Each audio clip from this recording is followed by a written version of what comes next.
The Scarlet Letter is about a woman named Hester Prynne, who lives in the Massachusetts Bay Colony in the 1640s, near the very beginning of the colonial period. She has an adulterous affair and has a baby, and the colony makes her wear a scarlet letter A on her chest for adulteress, and treats her as an outcast. She keeps the baby's father a secret, but his identity comes out at the end of the book. The first chapter is called The Custom House, and it tells the story of how the author was working as the administrator of a custom house in Salem when he found an embroidered letter A and some papers that tell Hester Prynne's story. When he got fired from his job, he found time to write the Scarlet Letter. The first scene of the actual novel has Hester coming out of the jail with a baby in her arms and the Scarlet Letter A embroidered on her chest. The baby is 3 months old. Hester was in jail for adultery, and since no one knows who the baby's father was, we can assume she was discovered and sentenced to jail time when her pregnancy started to show. The first thing Hester has to do is stand on a scaffold where they keep a pillory, which is a device for locking people up in public. They don't lock her into the pillory, but she has to stand on the platform for a long time with everyone staring at her.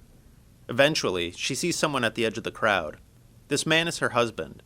He had sent her ahead of him to Massachusetts, while he stayed behind in Europe, and when he tried to join her, he encountered various mishaps, and wound up imprisoned by Native Americans, while she was having her affair and being in jail. He wanders out of the forest on exactly the day that she's up in front of the pillory. He doesn't tell anyone who he is, and he puts his finger to his lips so Hester won't reveal his identity. The governor and the eldest clergyman ask the young minister, Reverend Dimsdale, to speak to Hester about her sin. Dimsdale asks Hester to reveal the father of her baby, so he can confess and atone for his crimes with her. We learn soon that Dimsdale himself is the father, but Hester refuses to reveal this secret to anyone. Later, Hester is back in her cell for the end of her stay in jail, and her husband comes to see her, posing as a doctor. He says he forgives her for cheating on him, but he makes her promise not to reveal who he is, and he swears he'll find out who the father is. From that point on, he starts calling himself Roger Chillingworth. Hester lives in an isolated little cottage with her baby. She has to wear the Scarlet Letter all the time, and she's treated as an outcast. She's skilled at sewing, though, and she makes her living doing needlework. She can make fancy lace garments for officials to wear in ceremonies, though she spends a lot of her time making clothes for the poor. The only thing she does extravagantly for herself is make clothes for her daughter, Pearl. She made the embroidered Scarlet Letter that she wears, and she makes Pearl look kind of like the Scarlet Letter, too. When Pearl's about 3.5, Hester hears that some people in the colony are saying Pearl should be taken away and given to foster parents who will raise her better than Hester. So Hester takes Pearl to the governor's mansion, to tell the governor not to do this. The Reverend Wilson, the Reverend Dimsdale, and Roger Chillingworth are all with the governor when she gets there. Reverend Wilson asks Pearl some religious questions to see if Hester's been raising her right, and Pearl, who's very wild, acts like she doesn't know what they're talking about, which makes the governor think Hester is a bad mom. But Hester appeals to Dimsdale to speak for her, and Dimsdale says that God gave Pearl to Hester to save her soul. He points out that Pearl looks like the Scarlet Letter, so Hester is clearly using Pearl to remember her sin and repent. The governor is convinced, and Hester keeps Pearl. Chillingworth builds a new identity for himself as a doctor. He's very well educated in European medicine, and the Native Americans taught him many cures as well. The colony is happy to have a good doctor, since their star clergyman, the young Reverend Dimsdale, is clearly sick and doesn't seem like he'll live a long time. He always puts his hand over his heart like he's in pain. So the townspeople kind of push them together as doctor and patient, and eventually people persuade them to live together in the same house. But over time, some people start to see Chillingworth as a demonic influence on Dimsdale, which is right, since Chillingworth suspects that Dimsdale is the father. He thinks Dimsdale's guilt is what's killing him, and he only wants to find out the secret and torture Dimsdale more. Chillingworth constantly questions and pries into Dimsdale's life to try to get Dimsdale to reveal his secret. Once, Pearl and Hester see them together, and Pearl warns her mother not to get caught by the black man like the minister has. The black man is what the colonists call the devil. One day, Chillingworth goes a little too far and says that Dimsdale's disease must actually be a spiritual problem or secret. Dimsdale tells him it's none of his business. He'll confess to God. When Dimsdale goes to sleep, Chillingworth opens Dimsdale's shirt and sees something on his chest that tells him everything he needs to know. Now Chillingworth can torture Dimsdale at will. Even though Dimsdale has no idea that Chillingworth knows the secret, Chillingworth can make sure he's always reminded of it. Dimsdale is consumed by guilt at the fact that he slept with Hester and that no one knows it. He gives the best sermons in the colony because he understands sin so well and can empathize. But the fact that everyone thinks he's so holy makes his guilt worse. He wants to confess to his congregation, and he tells them he's a sinner, but they only like him more. When he's alone, he whips himself and starves himself, and he sees visions of his parents and Pearl and Hester. Late one night, he goes out and stands on the pillory platform. He shrieks, and he thinks people will come out and find him there and know his secret, but no one does.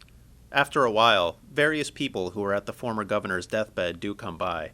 Hester is one of them, and she walks by with Pearl. Dimmesdale invites them to come and hold hands with him on the pillory. A meteor passes across the sky, and its light creates the outline of the letter A in the clouds. In the light, Dimmesdale can see Chillingworth. He asks Pearl who it is, saying he's terrified of that man. Chillingworth comes and takes Dimmesdale home, saying he's been sleepwalking. By the time Pearl is 7, Hester has earned a lot of respect in the town, because she spends most of her time helping people, and she's always there offering comfort when people are sick or dying.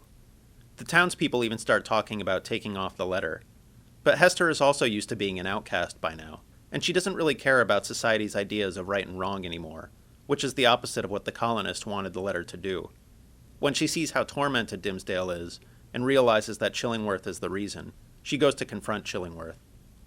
She finds Chillingworth at the beach and tells him he's turned into a fiend. He admits that he's made Dimmesdale suffer, but he can't stop himself.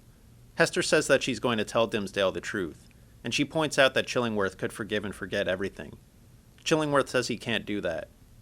Hester is disgusted that she was ever married to Chillingworth, and she starts thinking about Dimmesdale all over again. She hasn't really repented for loving Dimmesdale.